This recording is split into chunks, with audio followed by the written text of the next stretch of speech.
QQQ가 버티는데도 마음이 불안하고 QLD가 오르는데도 손이 안 나가고 TQQQ는 잡고 싶지만 한번 잘못 들어가면 계좌가 깨질 것 같은 분들, 지금 시장은 단순 상승장이 아니라 워시 연준 의장 시대의 첫 시험대입니다.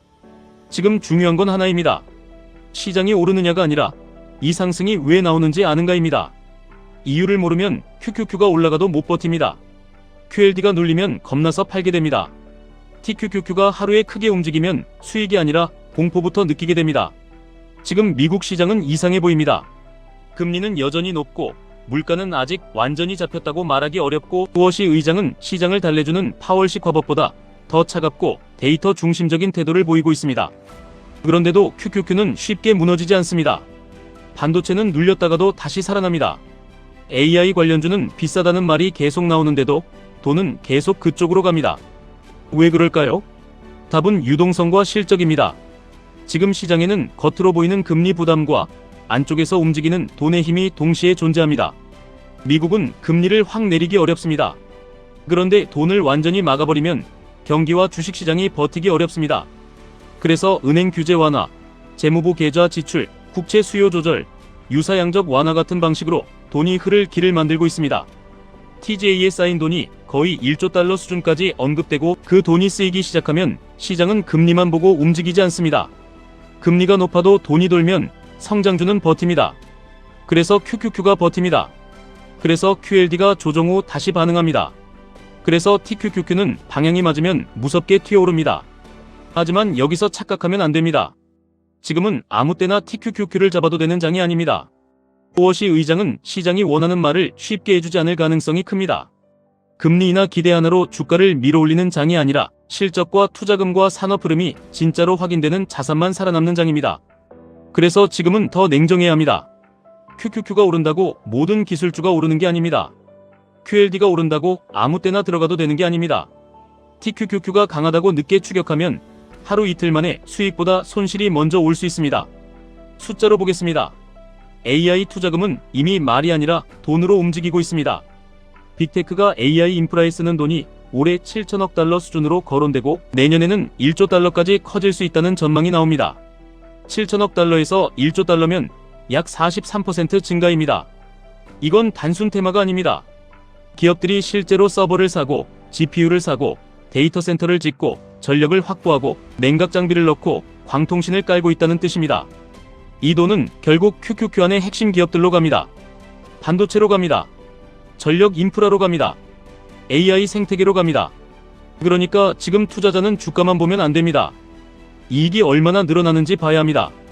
EPS 전망이 올라가는지 봐야 합니다. 기업들이 실제 투자금을 늘리는지 봐야 합니다. 정부가 어떤 산업을 밀고 있는지 봐야 합니다. 주가가 30% 올랐다고 비싼 게 아닙니다. 이익 전망이 50% 올라가면 주가는 더 갈 수 있습니다. 반대로 주가가 20% 빠졌다고 싼 것도 아닙니다. 이익이 꺾이면 더 빠질 수 있습니다. 그래서 지금 QQQ, QLD, TQQQ 투자자는 뉴스 제목보다 숫자를 봐야 합니다. AI 설비 투자 증가율, 반도체 기업 EPS 전망, 데이터 센터 전력 수요, 미국 정부의 산업 지원 방향, 국채 금리 흐름, 달러 유동성.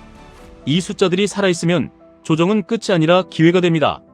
많은 분들이 이렇게 묻습니다. 지금 QQQ 너무 오른 것 아닙니까? 맞습니다. 단기적으로 부담은 있습니다. 하지만 많이 올랐다는 말 하나로 끝내면 안 됩니다. 엔비디아도 공포 구간에서 80달러까지 밀렸다가 3개월 만에 160달러까지 올라간 적이 있습니다. 시가총액 최상위 기업에서도 100% 움직임이 나온 겁니다. 잡주가 아니라 1등급 자산에서 나온 움직임입니다. 이게 지금 시장의 본질입니다. 이상한 종목을 맞춰서 돈 버는 장이 아니라 강한 자산이 눌렸을 때 잡을 수 있는 사람이 돈 버는 장입니다. 그런데 사람들은 반대로 합니다. QQQ가 빠질 때는 무서워서 못 삽니다. QLD가 조정받을 때는 더 빠질까봐 못 삽니다. TQQQ가 싸질 때는 망할까봐 못 삽니다. 그러다 다시 오르면 그제야 확신이 생깁니다. 그리고 가장 늦은 자리에서 들어갑니다. 그 순간 수익의 시작이 아니라 고통의 시작이 됩니다. TQQQ가 위험한 게 아닙니다. 늦게 들어가는 습관이 위험한 겁니다. QLD가 어려운 게 아닙니다.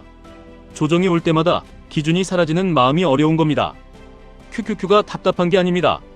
큰 흐름을 기다리지 못하는 조급함이 답답한 겁니다. 지금 시장에서 제일 조심해야 할 사람은 손실난 사람이 아닙니다. 조금 수익난 사람입니다. 10% 수익 나면 팔고 싶습니다. 20% 수익 나면 지키고 싶습니다. 30% 수익 나면 불안해집니다. 50% 수익 나면 매일 계좌만 보게 됩니다. 그런데 큰돈은 그 다음 구간에서 만들어집니다. 하이닉스를 10만원에 3억 원어치 샀다고 생각해보세요. 40만원이 되면 12억입니다. 거기서 팔면 엄청난 수익입니다. 그런데 그 자산이 더 가서 20억, 30억, 60억이 되는 흐름이었다면 진짜 격차는 팔고 난 다음에 벌어집니다. 대부분의 사람은 손실을 못 버텨서만 실패하지 않습니다. 큰 수익을 못 버텨서 부자가 못 됩니다. QQQ도 마찬가지입니다. QLD도 마찬가지입니다. TQQQ는 더 심합니다. 하루 수익은 참아도 한 달 수익은 못 참습니다. 처음에는 장기 투자한다고 말하지만 막상 계좌가 커지면 매도 버튼이 계속 보입니다. 그래서 지금 필요한 건 예측보다 태도입니다. 무엇이 의장이 어떤 말을 할지 맞히려 하지 마세요. 금리 인하가 몇 월에 나올지 맞히려 하지 마세요. 그보다 중요한 건 돈이 어디로 가고 있는지 보는 겁니다. AI에 돈이 갑니다. 반도체에 돈이 갑니다. 데이터 센터에 돈이 갑니다. 전력에 돈이 갑니다. 미국 정부가 미는 산업에 돈이 갑니다. 이 흐름 안에 QQQ가 있고 이 흐름을 더 강하게 받는 것이 QLD이고 이 흐름을 가장 거칠게 반영하는 것이 TQQQ입니다. 오늘 결론은 간단합니다.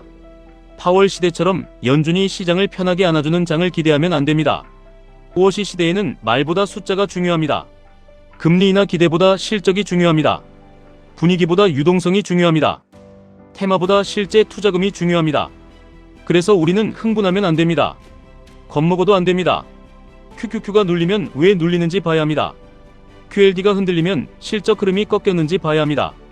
TQQQ가 빠지면 공포인지 추세 붕괴인지 구분해야 합니다. 지금 시장은 쉬운 장이 아닙니다. 하지만 숫자를 보는 사람에게는 기회가 있는 장입니다. 7천억 달러가 1조 달러로 커지는 산업, 80달러가 160달러가 되는 강한 자산, 10만원이 40만원이 되는 주도주, 1년 중 강한 시비를 놓치면 완전히 달라지는 수익률. 이 숫자들을 기억해야 합니다. QQQ는 시장의 방향을 보여줍니다. QLD는 그 방향을 버틸 수 있는지 묻습니다. TQQQ는 내가 욕심을 이길 수 있는지 시험합니다. 결국 부자가 되는 사람은 제일 많이 맞힌 사람이 아닙니다.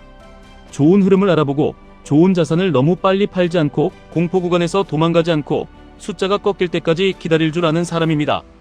지금 많이 오른 것처럼 보여도 AI 인프라는 아직 깔리는 중입니다.